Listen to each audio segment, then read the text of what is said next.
Karmelo Anthony that the 12 jurors who saw this trial, they didn't really buy the argument that Karmelo's defense was making. And now there are some new questions being raised, and especially being raised by Karmelo's parents, about how the defense approached this case that we're going to talk about here in a moment, because this story is only gaining steam and getting more attention since the verdict earlier this week. And I'm going to update you on everything that is developing right now. And Jesse Weber, host of Sidebar here on Law and Crime, he's going to be with me here in just a moment to talk through how this trial went and what an appeal potentially could look like. Y'all wrong. I swear to God, I'm sick of this. I'm tired of this. Now, this is video here of the group that was outside the courthouse in McKinney, Texas, the day of the verdict earlier this week, where we did see some tension. I also want to show you this.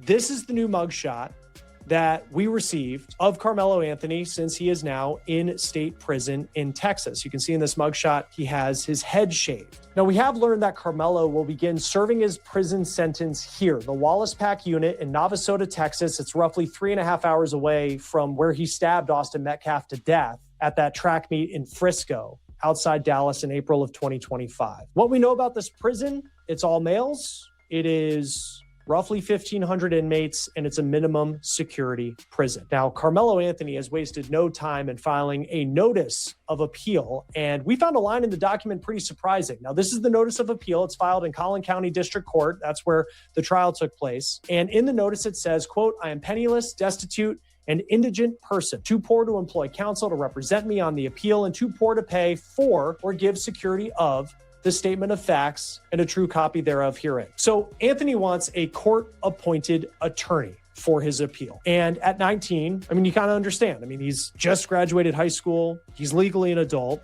He's now a prison inmate, so it's not a surprise that he doesn't have the money to afford an attorney. But it also raises some questions about the hundreds of thousands of dollars that was raised for his criminal defense. And criminal defense is not cheap. Now, initially, there was a fundraiser last year around the time of his arrest that was put up on GoFundMe, but that was quickly taken down because GoFundMe has a policy where you can't raise money for people who are accused of violent crimes. Give, Send, Go does not have that policy. But after Anthony's guilty verdict in that murder trial, the site brought his fundraiser down. And the reason they said was, quote, "The fundraiser was to promote pretrial needs, and those funds were dispersed over the past year for lawful purposes, including legal defense and family relocation. With that stated purpose now complete, the fundraiser has been closed." So the notice of appeal tells us that Anthony would like a court-appointed attorney for his appeal, but it doesn't tell us yet why he is appealing. What would the grounds be for an appeal? We do know, though, through some interviews that his parents gave to two outlets that we know about after the verdict, they were not happy with the defense of their son. I will tell you, we have reached out to Karmelo Anthony's parents to come on the show as well. But I do want to run through some of the quotes that they gave in these interviews. Now, in the interviews, they have stood by their son. Not a surprise. They say they do not believe that he intended to kill Austin Metcalf. Quote, "My son is no murderer. My son didn't intend to hurt anyone. My son was defending himself." That's Karmelo's mom, Kayla Hayes, telling CBS Texas. Now, Karmelo's parents also say they believe the trial was flawed and unfair. Quote, "Everyone actually lied on the stand," says Karmelo's mom. Now, there was another interview they gave with the Breakfast Club, Power 105.1 FM. It was posted to YouTube. And there, Karmelo's parents talked about how they would have potentially approached the legal side of the case differently. They said that they do not believe their son got a fair trial. Quote, "We got comfortable with the instructions that we were told. We were told not to say nothing. We were told not to do this. So we followed all the instructions that we were told. We were told, don't do this. Don't talk to this person. It was all this, and look what happened to my son," said Karmelo's dad, Drew Anthony, in that interview. Now, Karmelo's dad also said that his son was told that they should not make this case about race, and that was by their attorney. But he said that he believed that race played a role in the outcome. He said the family was advised to get a white attorney. It's unclear who gave that advice. Now, the family also raised some concerns in that interview about there not being a black person on the jury. We had a reporter in the courtroom throughout this trial, Cody Thomas of Court TV, and he reported that the jury was mostly white, wasn't all white, but mostly white. And there were 3 Asian women and 1 person who appeared to be of Middle Eastern descent and 1 other woman of color. The rest of the jury, they were all men and they were all white. So in the trial, the defense also called 6 witnesses. That is compared to the roughly, I think it was 21 witnesses that the state called as they presented their case. And in the Breakfast Club interview, the parents said they don't know why their attorney didn't call more witnesses. See, this is why when you have serious situations, you got to focus on the situation instead of involving a whole bunch of people, talking to a whole bunch of people. You got to study. Karmelo Anthony's family should have been studying. They can read and write. They should have been in the law library. People got this thing where they think all you got to do is hire an attorney. And if you hire an attorney, you're going to be okay. Attorneys go home at the end of the night. If you don't, they do. So it's business. You got to do your own research. You got to fight for yourself. And you can't be taking advice from, people like Charleston White, man. Straight up. Yeah. The boy was supposed to get on the stand and testify in his own defense. So from what I'm hearing, they're going to come with an appeal for ineffective assistant counsel. So you can see that coming. Yeah, because they're complaining about the lawyer. And then they were saying they were told to get an all-white lawyer. Come on, man. Yeah. But this how the game go. It's their game. It's their game. You just a piece in the game. The family also says that they raised concerns with their defense attorney during the trial. They say after the trial, they were given a, quote, corporate answer by their defense about how things went. They didn't elaborate more on what corporate answer means. But they also said that they are looking for a new attorney for the appeal of their son's guilty verdict in this murder trial. In the interview, the family was also asked, I think, a pretty big question, and one that many people, no matter what you feel about the verdict, are wondering. Why did Karmelo Anthony not testify? Karmelo's dad said, quote, based on everything, he didn't need nothing, because everything they said when it's self-defense, they have to prove it.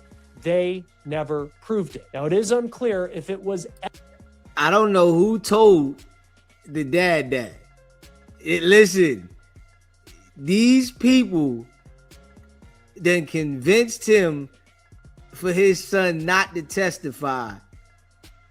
That was bad. I don't know who told him that right there. In a self-defense case, you're admitting that you did something and saying that it's self-defense. It ain't just about the prosecution proving that you did this and it wasn't self-defense. It's up to you to prove to the jury that it was self-defense. Just being real. So I don't know who was giving these people this information, but it was bad information. Yeah, the dad was getting bad information. Messed up all the way around. Yeah. Messed up all the way around the board. Yeah. You got to do your own research, man. People put too much trust in attorneys. Can't do that. ever in the plans for Karmelo to testify in this trial, and whether it was the attorney who gave the advice that he shouldn't. But we have seen in many high-profile self-defense cases, and Jesse's going to join me here in a moment, we're going to talk about a couple of them, where the defendant does take the stand, and it can be the biggest moment of a trial and be the difference between innocence and guilt. And now the judge who oversaw this case is also speaking out. Judge John Roach of the 296th District Court says that he stands by the verdict that was found in his courtroom. We spoke to WFAA TV in Dallas, and he said in this interview something about Karmelo Anthony that we weren't expecting, considering the guilty verdict in this murder trial. Roach said that he stands by his decision as well not to allow cameras in the courtroom, saying, "I know I made people mad, but I'm not here to make them happy either." Now, some had speculated, mostly online, that Roach had some kind of prior relationship with the Metcalf family, and he went on the record denying that, saying he had never met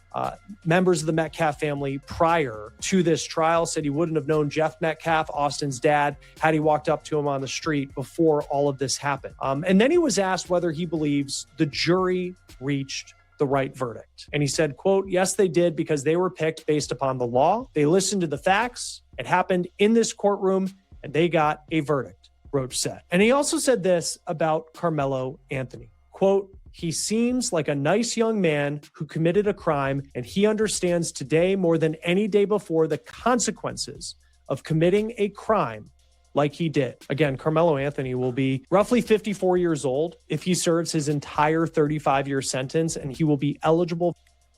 Is that his attorney saying that? Hold up. Is that his attorney that said that? Or was that the judge? Because if that was his attorney that said that, that don't sound like he was for him. Yeah, that's bad. Yeah, that was bad. For parole in about half that, so 17 and a half years. Join us now to talk more about this is the host of Sidebar here on Law and Crime, Jesse Weber. You can also catch him on Jesse Weber Live on News Nation. Good to have you, Jesse. Thanks for doing this. I know we've been covering this case. You know, you look at the family of Karmelo Anthony, and incredibly emotional, understandably so, with everything that happened, and they're not happy with the defense and how things went. And you certainly see from some of the testimony, some of the things that I think they would have wished they had done differently. But is there enough there when you look at this for them potentially to file an appeal based on the fact that they just didn't like the counsel that they got? It's a great question. First of all, Chris, thanks for having me. I've made it. I'm on the case. Look at this. I know. Great. My debut. Look, everybody has a right to an appeal, and every criminal defendant should file an appeal, unless, of course, they pled guilty, right? Now, I think they have some fair concerns. It's very difficult for us, even though we've covered the trial, and there were no cameras there, but we read the testimony. We tried to get as much reporting about it as possible. It's sometimes hard for us to look out and say, criticize the prosecution, criticize the defense. Here's one of those cases where I think there's legitimate questions. Now, on one hand, I'm skeptical, because I could say, even if he were to get a new trial, and we'll talk about the appellate arguments, even if he were to get a new trial, would he even be successful in getting a not guilty verdict? I can't sit here and tell you that, because I think this was a really, really tough case for the defense. You know, number one, whenever you have a situation of self-defense and the defendant uses a deadly weapon and the victim does not have a weapon, that in and of itself presents a challenge. But I think when you talk about what the issues are for appeal, I mean, there's a number that come to my mind.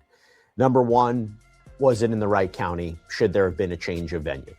Number two, of course, it's the big issue about jury selection, right? You're talking about a jury that had no black jurors. Now, that in and of itself doesn't mean that an appellate court is going to overturn the convictions here. You have to show a couple things. One thing you'd have to show is that the prosecution improperly, illegally dismissed jurors or tried to excuse jurors on the basis of race. We call that a Batson challenge. If the court believes that could be grounds to overturn the conviction. But you have to show that. It's not so simple. It does become a question also, were the jurors themselves biased in some way? Would they be open to speaking to defense counsel about what the deliberations were like or what their motivations were? Do they do research into these jurors and look at maybe did they not disclose something during the jury selection process that they should have? So I think the jury selection issue is also going to be something for an appeal. And then there are moments during the trial that the defense will say it was unfair. One of the things that I'm sure they're going to bring up is during the jury instructions, they lost. They wanted to instruct, they didn't want an instruction to the jury. If you believe that Karmelo Anthony was the aggressor, you cannot find that he acted in self-defense. They believe that shouldn't have been what the jury was instructed, and they were. So there's going to be opportunities there. But during the course of the trial, there were a number of things the defense did or did not do that raised a question. I mean, Chris, do you have an understanding about why he brought a knife that day? I know they were really keen about saying the knife was a certain length and maybe, he had a right to have it, but still not clear why he brought it. I think some of their witnesses, at least one in particular, the defense called, wasn't the most helpful to their case. So, and you also have a family this is a tragedy on a number of different levels, but you have a family who now lost the son. One, obviously the Metcalfs lost their son, but also their brother, but also you have Karmelo Anthony who's going to spend potentially 35 years in prison over what happened here. And they're angry. And it's not uncommon to point the blame at the defense attorney. No, and I think, there are a couple questions. Like on day one, like Cody Thomas from Court TV was our guy in the courtroom. And like, I remember on day one, I was like, one of the big questions for this trial is why did he have a knife? And I was shocked that by the end of 4 days of testimony, and I think it was a total of 27 witnesses, like the only real answer we got was, well, it's just not illegal in Texas. If you have a blade under 5.5 inches, it's against school policy, but it's not illegal to have it. And I just feel like the jury might have needed a little bit more. Maybe one thing I bring up, they talked about in opening statements, this was a kid who loved to go camping.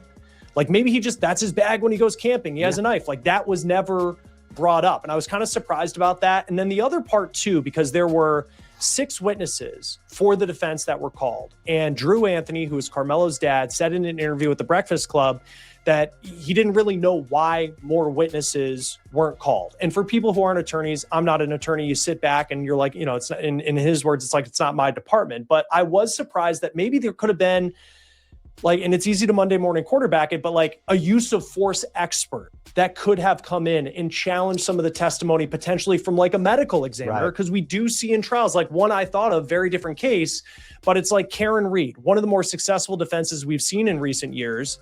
Like expert testimony for the defense was huge there. And in this situation, you had some witnesses who may or may not have seen things. I just felt like there could have been something more there, I hear you. You also have to have those witnesses. Like, were they going to have witnesses who were adamant?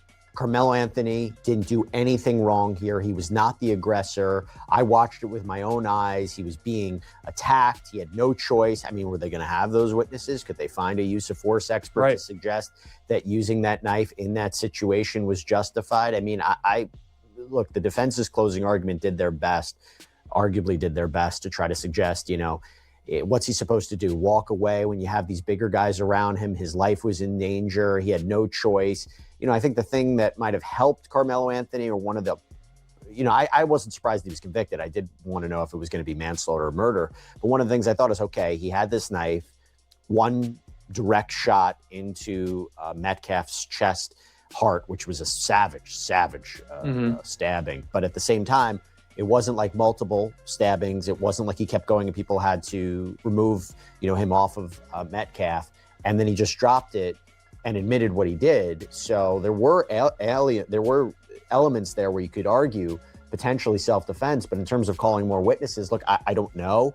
But I do also wonder, from a strategic point of view, did they feel that whoever they thought about calling, maybe they weren't going to be very helpful to their narrative? And could they find the correct expert that would help their defense? I mean, again, as we talked about, at least one of their witnesses didn't go so well.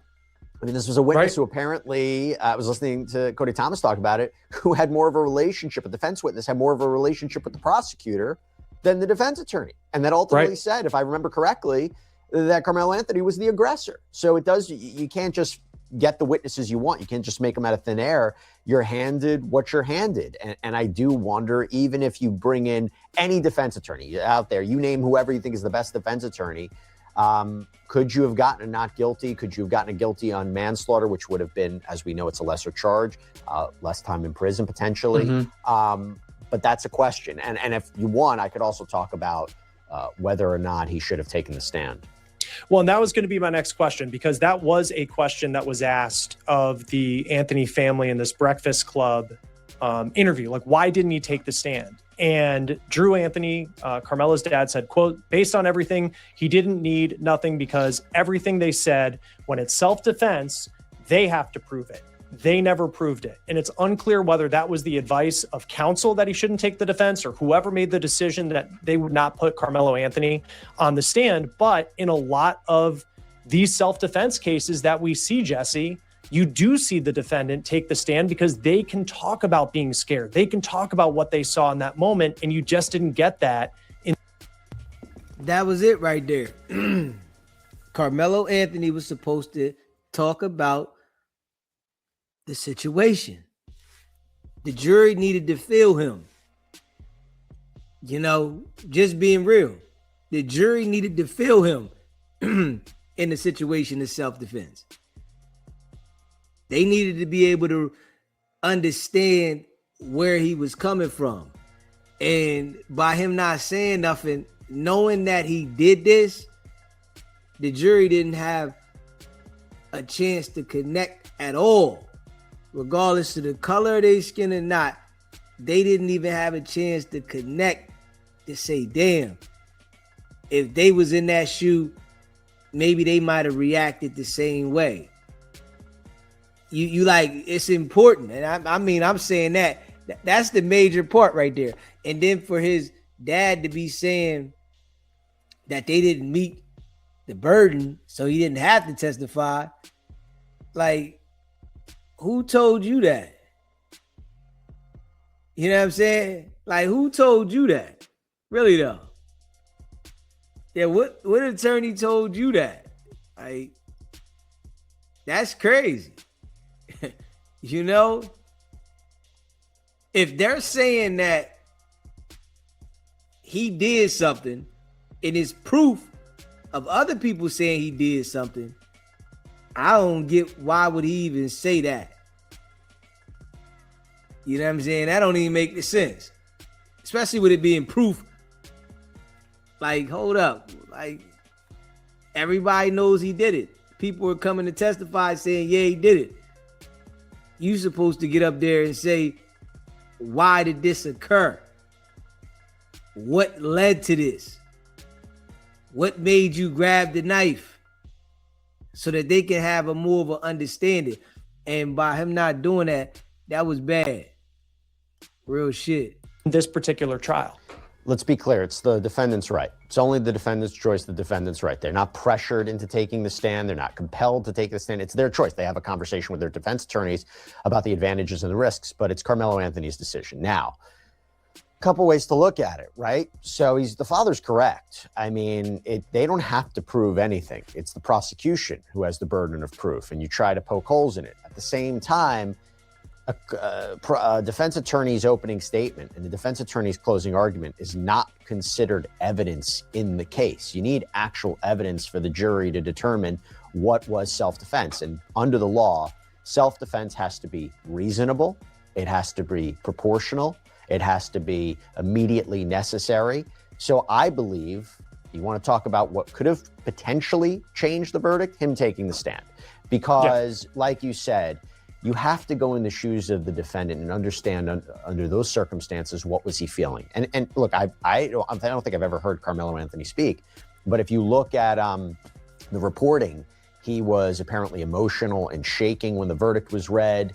If he went on the stand and he recounted how he was feeling in that moment, he would have had to convince the jury that he did this not out of anger, not because he was angry at Austin Metcalf, but because he was in fear for his life.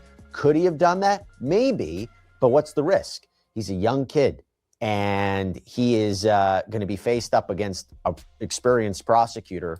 But you gotta really look at it for what it is.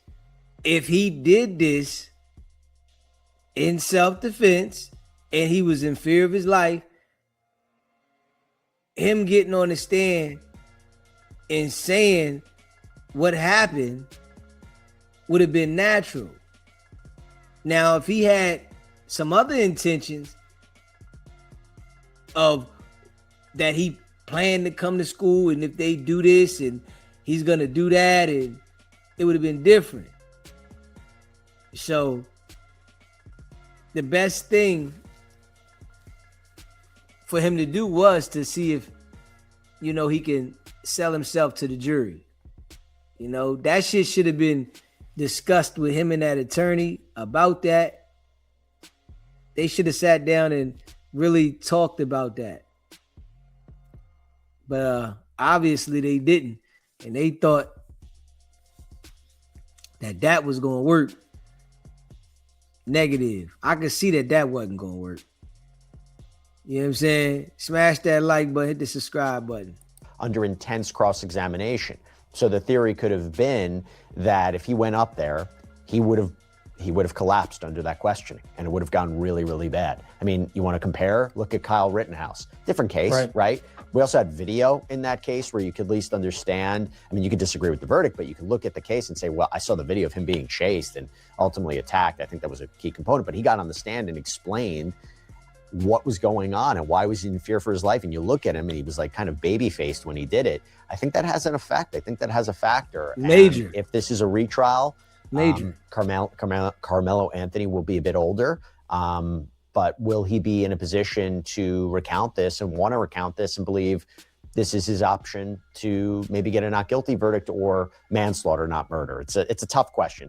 It's very hard to predict, but this is why in self-defense cases, more than any other case, even though defense attorneys say, they recommend to their clients, don't take the stand, you're opening up yourself to a ton of intense cross-examination risk. Self-defense cases may be the exception. Yeah, and one thing I kept thinking about as the trial went on, because we heard a lot about tent culture and track culture and about, how did Karmelo Anthony wind up under this tent? And apparently there was someone there who was a mutual friend who had waved him over. And, the defense tried to argue that it's a social thing when you go to a track meet. There's so much downtime between events. And he saw somebody that he knew, that person brought him into the tent. And then apparently the Metcalf brothers didn't like it. And then that led to this altercation. And then you had the prosecution saying that it is uncommon for people to go under other teams' tents. And so the Metcalfs, they were kind of standing up for their team to get Karmelo out. And then that led to this altercation. I wonder just how much of why he was under the tent actually mattered.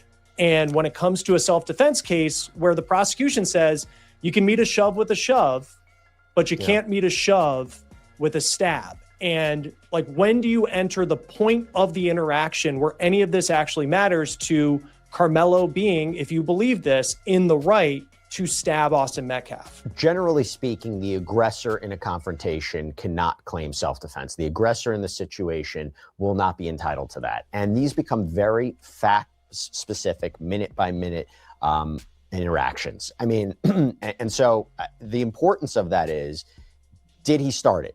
Okay. No, maybe he didn't start it because he went under the tent, had every right to go into the tent. He was minding his own business. Okay. So then you create the narrative. Okay. Maybe it's the Metcalf brothers who are the aggressors in that situation. And maybe that's the case. However, it can flip. It can flip based on what, and even if they were aggressive with him and they put their hands on him. Okay. So now he has a right to defend himself, but it has to be proportional and reasonable. Perhaps he had a right to push back. Maybe he had a right to punch. Maybe he had a right to wrestle them, but taking a deadly weapon out in that instance, if he's not, the counter argument is, what do you expect? You want him to wait to get punched? You want him to wait to get attacked? He was surrounded, standing over him, but at the same time, there's also testimony that Metcalf said, "I'm not going to fight you." So it becomes very fact specific, and it's a lot based on the credibility of the witnesses about what you think happened. And sometimes the aggressor role can change. I mean, I'll give you a great example of this. there was a shooting in Florida. I covered it on my other show, a prime crime. It was a parking lot dispute.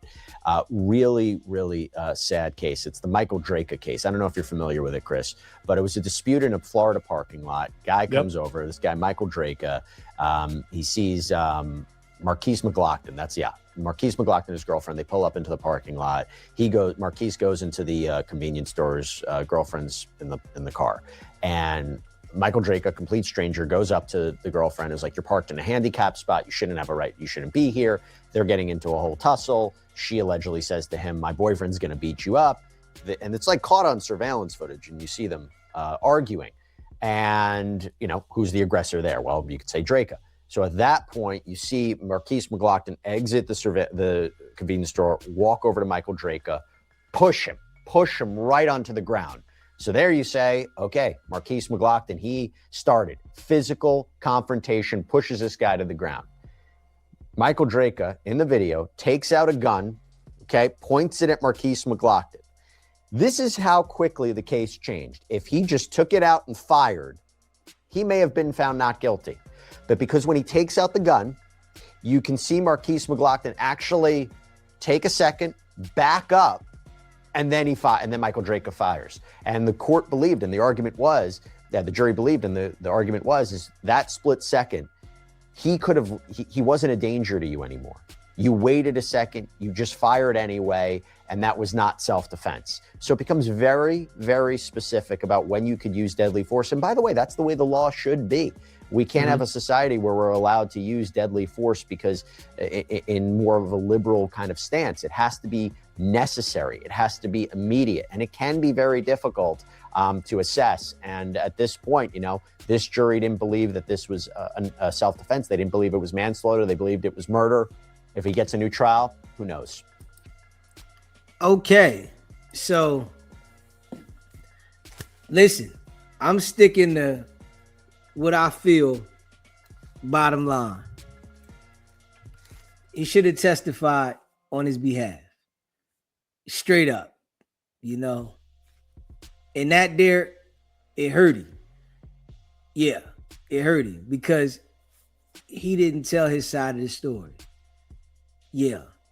He was supposed to get up there, cry, let the jury know why he was in fear. Straight up.